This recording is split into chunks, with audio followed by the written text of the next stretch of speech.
آخری الفاظ پیش کرنے لگا ہوں. حضور سید عالم صلی اللہ علیہ وسلم قاسم جنت کوثر ہیں.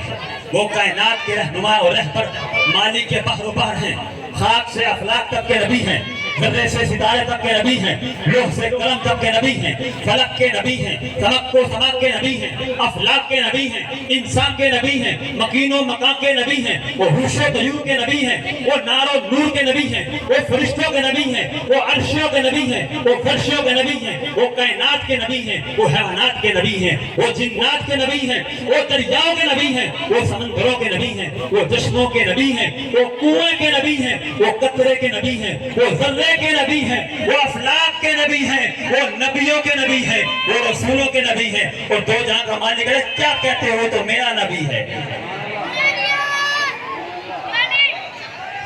دو جہاں میں ہر طرف دیکھو، عرش والے، فرش والے، کائنات